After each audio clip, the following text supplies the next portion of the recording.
भारत की जैव विविधता के संदर्भ में ये दिए गए हैं कुछ प्रजातियों के नाम, पौधों, ये जो प्रजातियां हैं ये किनके नाम है? ये पक्षी हैं। भारत में ये पक्षी प्रजातियों के नाम है, ध्यान रखिएगा। सीलोन, फ्रॉगमाउथ, ये इनके नाम है, जीव वैज्ञानिक नाम।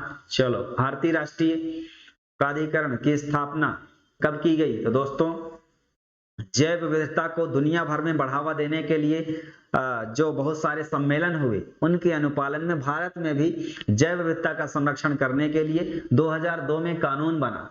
2002 में बायोडायवर्सिटी कंजर्वेशन एक्ट बना और उसी के अनुपालन में 2003 में इसकी प्राधिकरण की, अथॉरिटी की स्थापना कर दी गई कि यह जो है जैव विविधता के क्षेत्र में काम करेगा। ठीक। भारतीय उपग्रह श्रृंखला जो दूरसंचार तंत्र के लिए उपयोग में लाई जा रही है, क्या कहते हैं उसको? तो आप इसका आंसर अंदाजा लगाएं, क्या हो सकता है इसका सही आंसर जो संचार में प्रयुक्त होता है?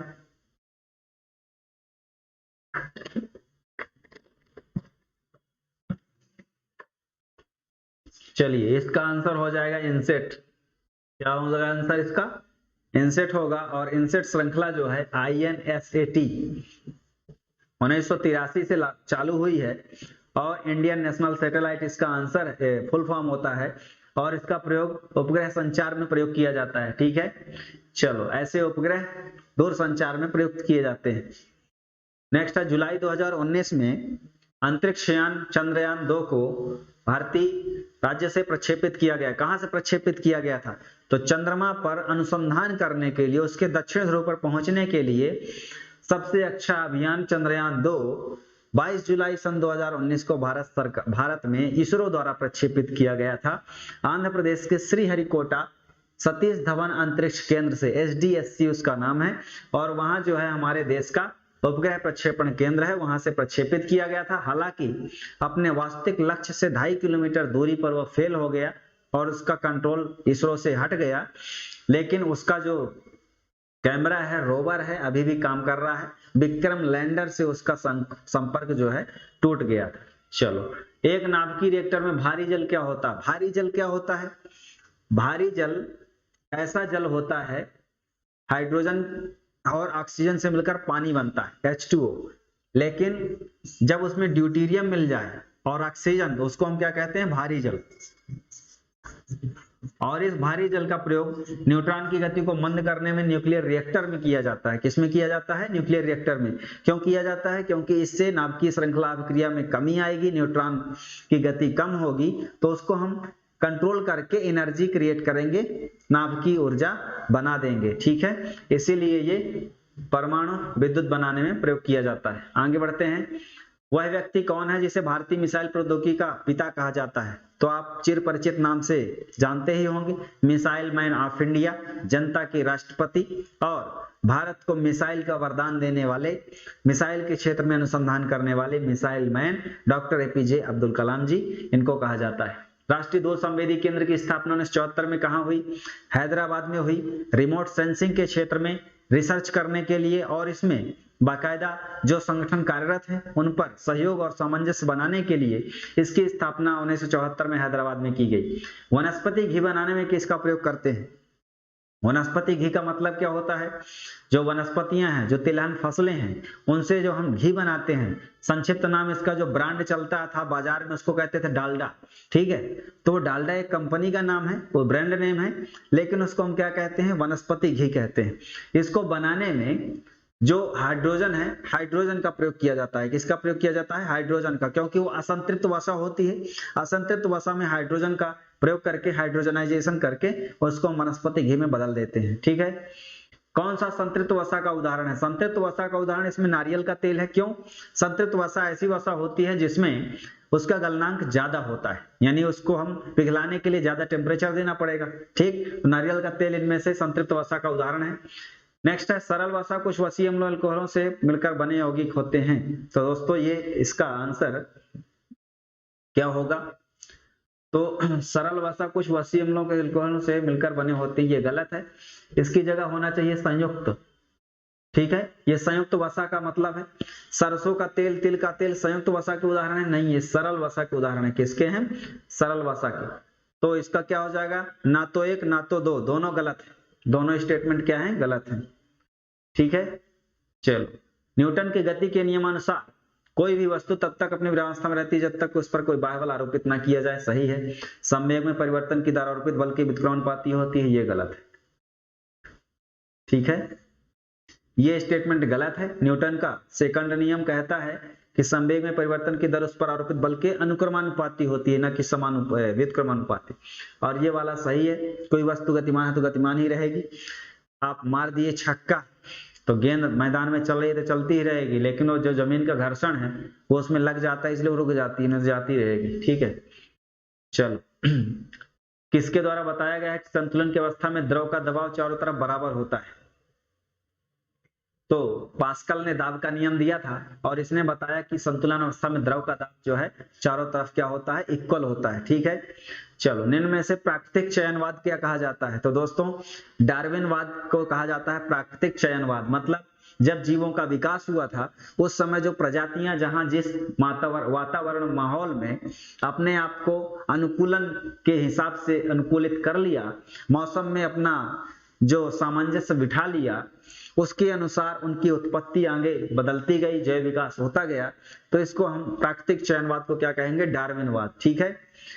शरीर की मूलभूत इकाई को सेल नाम के इस वैज्ञानिक ने दिया था। तो कोशिका को यानी सेल को शरीर की मूलभूत संरचनात्मक और कार्यात्मक इकाई कहते हैं, और यह जो सेल नाम है, इस नामकरण करने का श्रेय रॉबर्ट हुक नामक वैज्ञानिक को जाता है। सन 1665 में इन्होंने क्या नाम दिया था? कोशिका, ठीक है। गोल्जी काय क्या होता है? गोल्जी काय एक कोशिकांग होता है और इसका काम होता है प्रोटीन या अन्य अणुओं का यातायात नियंत्रित करने। हमारे शरीर में जो कोशिका के अंदर बहुत सारे प्रोटीन और अन्य पदार्थों का आदान प्रदान होता है, परिवहन होता है, उसका ट्रैफिकिंग का काम या इसका काम यातायात करने का होता है गोल्जी काय को, गोल्जी बॉडी को, ठीक है। चलिए आगे बढ़ते हैं। इसमें एक तरफ दिया हुआ है स्टेटमेंट और दिया है कुछ अनुसंधान संस्थानों का नाम और उनके हेडक्वार्टर कहाँ हैं। केंद्रीय औषधि अनुसंधान संस्थान पहले का हो जाएगा लखनऊ। औषधि अनुसंधान संस्थान कहाँ है? लखनऊ में है। केंद्रीय चर्म अनुसंधान मतलब चमड़े के बारे में अनुसंधान करने के लिए कहाँ है ये? तो ये है चेन्नई में, तमिलनाडु में, ठीक। समवेत औषधि अनुसंधान, औषधि के बारे में और बहुत सारी जो नए नए नवाचार हैं, नई सारी औषधियां हैं, उनके बारे में खोज करने के लिए हिमालयी क्षेत्र में जम्मू कश्मीर में अनुसंधान सेंटर है। भारत पेट्रोलियम संस्थान ये कहाँ है? देहरादून में। और ONGC oil and natural gas corporation ये भी कहाँ है? देहरादून में है, ठीक है। उत्तराखंड की राजधानी है देहरादून। आगे बढ़ते हैं। एक तरफ दिया है जैवमंडल क्षेत्र और स्थापना वर्ष, हमें मिलान करना है कि कब इसकी स्थापना हुई। जैवमंडल आरक्षित क्षेत्र क्या होते हैं? जैवमंडल आरक्षित क्षेत्र ऐसे क्षेत्र होते हैं जहां की जीव विविधता को, जहां की जैव विविधता को बचाने के लिए सरकार द्वारा बहुत सारे संरक्षणात्मक उपाय किए जाते हैं और उनके विकास के लिए फंड मुहैया कराया जाता है। क्यों? क्योंकि उस क्षेत्र विशेष में पारितंत्र को बढ़ावा देने के लिए, पर्यावरण संतुलन को बढ़ावा देने के लिए, ठीक है, पर्यटन को बढ़ावा देने के लिए वो सहायक हो सकते हैं, इसलिए इनकी स्थापना की गई। भारत में पहला जो बायोस्फीयर रिजर्व है नीलगिरी है, तमिलनाडु में, 1986 में किया गया था, सही है। नंदा देवी 1988 में किया गया, सही है। कंचनजंगा सन 2000 में किया गया, बिल्कुल सही है। अचानक मार 2005 में किया गया था अमरकंटक में, ये भी बिल्कुल सही है। तो ये इसके सभी आंसर सही हो जाएंगे। चलो नेक्स्ट है, भारत में जैव विविधता का द्वार उपमा किस क्षेत्र को प्रदान की गई है? तो जो पूर्वोत्तर भारत के राज्य हैं, हमारे जो नॉर्थ ईस्ट इंडिया है जिसमें 7 राज्य हैं, उन 7 राज्यों को 7 बहनों के नाम से जाना जाता है, ठीक है। जो पश्चिम बंगाल के सिलीगुड़ी कॉरिडोर से अलग होता है पूरा, तो उन पूर्वोत्तर राज्यों को वो हिमालयन राज्य हैं और हिमालयी राज्य में जैव विविधता ज्यादा है, वहां खनिज संसाधन भी ज्यादा है, जैसे डिगबोई असम में, ठीक, एक तेल कुआं है वहां, ठीक। इसके अलावा बहुत सारा उपजाऊ क्षेत्र है, नदियों का क्षेत्र है, डेल्टाई क्षेत्र है।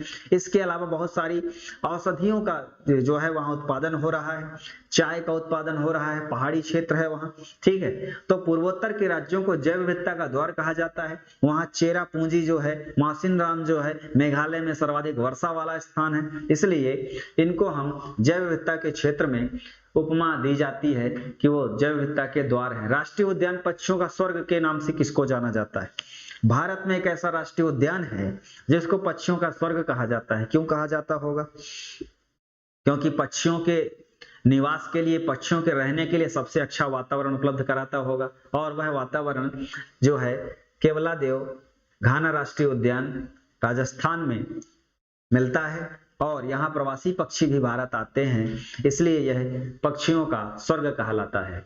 घास वन में पाई जाने वाली खाद्य श्रृंखला का सही क्रम क्या है? इसके हमने पूर्व प्रश्न में भी चर्चा की है कि घास को कौन खाता है? हिरण। हिरण को कौन खाता है? शेर को कौन खाता है? मतलब जब शेर पर कौन छोटे छोटे जीव लगते हैं? जू जो है सब में लग जाता है, ठीक है। तो इसका सही आंसर हो जाएगा घास माने उत्पादक, हिरण शाकाहारी, मांसाहारी शेर, और जू जो है सर्वाहारी है, ठीक है। तो इसको हम निम्न श्रेणी में शामिल कर सकते हैं, ठीक है। तो इसका आंसर सी नंबर हो जाएगा। चलिए आगे बढ़ते हैं। पारिस्थितिक तंत्रों में तत्वों के चक्रण को क्या कहते हैं? तो दोस्तों, पारितंत्र जो इकोसिस्टम है, उसमें तत्व जो है, जो भी हम धरती से प्राप्त करते हैं, पौधों की वृद्धि होती है, उसको हम कहते हैं जैव भू रासायनिक चक्र। क्या कहते हैं? जैव भू रासायनिक चक्र। मतलब जैव मतलब जीव, भू मतलब धरती, और रसायन मतलब उन तत्वों के बीच क्या होता है? क्रिया होती है, उसको हम ये जैव भू रासायनिक चक्र कहते हैं। जीव भार का पिरामिड किस पारिस्थितिक तंत्र में बदल जाता है? तो ये तालाब में बदल जाता है, ठीक। स्थल में ऐसे रहता है और यहाँ ऐसे। क्यों? क्योंकि यहाँ जो तालाब है, तालाब में जो पारितंत्र है उसका पिरामिड उल्टा है, ऐसे हो जाता है। स्थल में कैसे रहता है? स्थल में इस तरीके का रहता है, यानी यहाँ जो क्या बोलते हैं, जो जीव होंगे वो छोटे छोटे होंगे, और एक बड़ा जीव होगा हाथी, सबसे बड़ा मान सकते हैं, या और भी, ठीक। लेकिन इसमें क्या है, इनका भार, छोटे छोटों का भार सबसे ज्यादा होगा, हाथी का कम होगा इनके अपेक्षा। लेकिन इसमें क्या होता है, इसमें बड़ी मछली का भार ज्यादा होगा, और यहाँ ये छोटी छोटी मछलियां, यानी बड़ी मछलियां, जो छोटी छोटी मछलियां हैं उनका समूह ज्यादा होगा, और यहाँ जो है धीरे धीरे उनकी संख्या क्या होगी? बढ़ती जाएगी। तो यहाँ जो उत्पादक हैं, तालाब में जो प्राथमिक उत्पादक हैं, उनका वजन ज्यादा होता है, लेकिन इसमें स्थल में जो प्राथमिक उत्पादक हैं उनका वजन कम है, ठीक है। चलो, तो इसका आंसर हो जाएगा, इसका आंसर तालाब। नेक्स्ट बढ़ते हैं। CFC या क्लोरोफ्लोरोकार्बन का उत्सर्जन स्रोत क्या है? तो हमारी जो भौतिकवादी संस्कृति है उसमें रेफ्रिजरेटर, AC इन सब का यूज होता है, जिसके कारण क्लोरोफ्लोरोकार्बन का उत्सर्जन हो रहा है, और यह जो है समताप मंडल की ओजोन परत को नुकसान पहुंचा रहा है। कुछ दिए गए हैं विटामिन और उनके रासायनिक नाम हैं, उनका हमें मिलान करना है। विटामिन ए को कहा जाता है रेटिनॉल, विटामिन C को कहा जाता है एस्कॉर्बिक एसिड, विटामिन B2 को कहा जाता है राइबोफ्लेविन, विटामिन K को कहा जाता है फाइलोक्विनोन, ठीक है। तो इस तरीके से इनका नामकरण है, ध्यान रखेंगे। आगे बढ़ते हैं। बंदूक की गोली जो है ये मिलान करना है, और ये मिलान किससे रिलेटेड है? बंदूक की गोली से खिड़की में शोध होना, ये क्या बताता है? ये जड़त्व का नियम बताता है। मतलब कांच या खिड़की स्थिर है, उसमें बंदूक की गोली तीव्र गति से जा रही है तो उसमें छेद कर देगी, क्योंकि वो स्थिर है, ठीक है। कांच या लकड़ी स्थिर है, उसमें गोली गई और उसमें छेद कर दी, ठीक, क्योंकि वो बाहरी बल लग रहा है। कैच लेते समय खिलाड़ी का हाथ पीछे खींचना, तो इसका आंसर हो जाएगा, यहां संवेग होना चाहिए, आवेग लिखा है, संवेग, ठीक, ये संवेग है। यहाँ बाह्य बल की अनुपस्थिति में वस्तु का विराम गति में बने रहना, ये न्यूटन का प्रथम नियम, ठीक। नाव से किनारे पर कूदना न्यूटन का तृतीय नियम, ठीक है। इस तरीके से इसका आंसर हो जाएगा। आगे बढ़ते हैं।